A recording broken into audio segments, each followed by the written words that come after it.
You wanna make funk like TYRIS WHITE?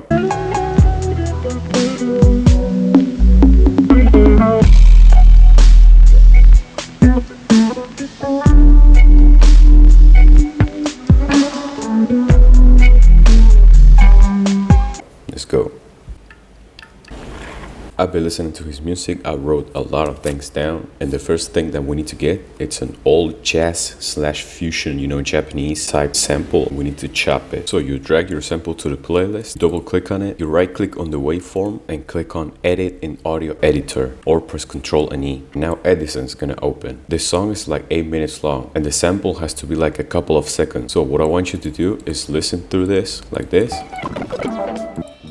and select a portion of the song that has a good loop to it. So I selected this portion. You can click on this to send to the playlist, and you don't want to just use one portion. You can select different sections of the song so you have more variety when it comes down to sampling. So I found a couple of loops that I like, so I'm gonna chop them right now. The BPM is usually on the lower side. TYRIS WHITE always makes like lo-fi type ambient beat tapes, and this is a disclaimer, we're not going to use an acapella because he doesn't use his acapellas, but if you want you can add them. Tool is a nice thing.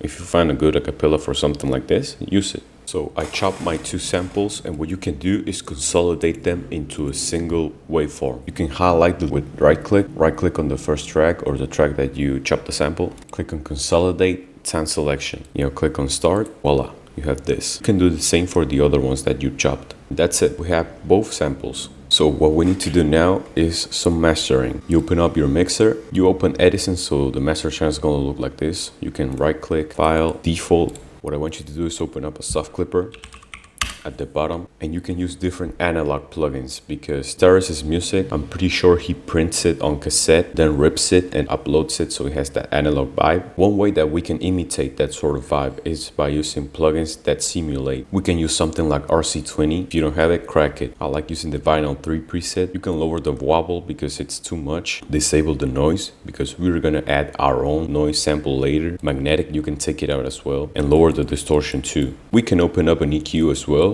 Go to presets, choose this one, 20 Hz plus 18 kHz cut. You see this knob right here on the bottom right. Right click, type in value and write 13500. This is to simulate the bandwidth of an old song. You can use a plugin like RX 950, or if you have it, you can use this one. It's called Decimor 2. It's basically a beat crusher. There are a lot of free beat crushing options, and now I'm gonna show you one of them that comes with a file for free. But if you have this one, what I want you to do is go to the frequency knob and lower it till around here.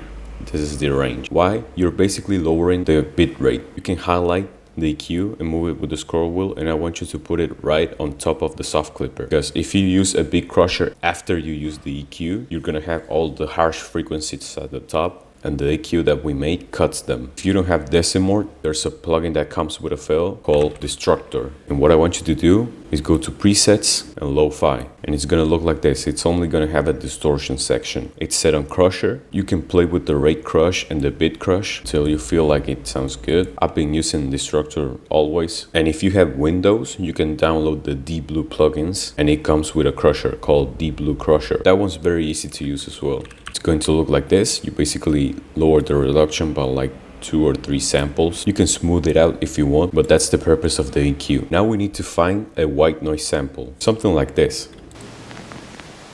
Basically loop this.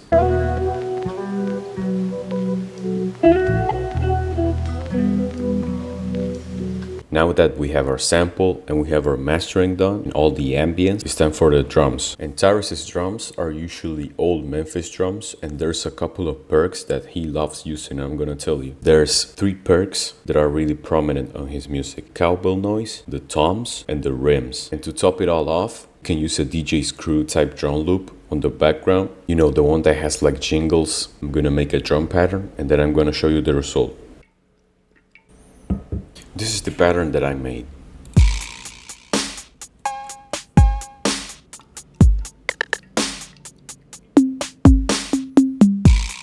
You place it on the playlist, you go to the picker, you usually have it on the left, I have it on the right. Right click, split by channel. Now you hold shift, hit on the first one, then on the last one, drag this.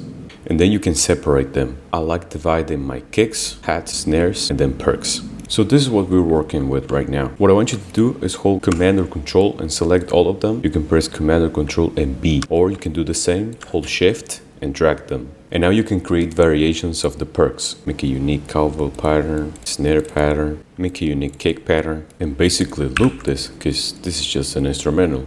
Now for the arrangement, you can make something like this, make an 8-bar intro. You can change the hats. Instead of a 2-step, you can make a 4-step, make it unique. Go to the pattern, right click, fill each 4 steps. And we do the same trick.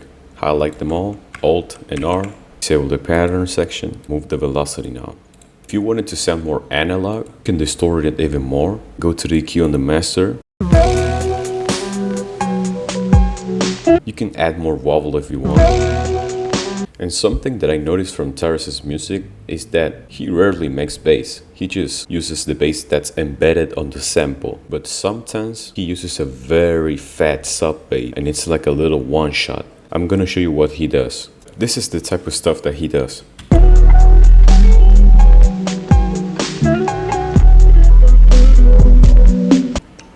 If you want to learn more about making cloud funk like this is more analog and chill ambient stuff, not as hi-fi and detailed as Sudir, for example. If you want, you can leave a comment down below. I can make a tutorial how Sudir makes his music. But I know this and a lot of more types of music and how to make them. I have a private community and it's only available for people who really want to improve their music and skyrocket their progress. I've been making this for more than a decade and I can teach you everything I wish someone else taught me before. So if you're interested and you have things that you want to fix, click on the first link in the description below. You won't regret it. The value and the ROI is insane. I hope you like this chill tutorial. This has been Shinzo, guys. Later.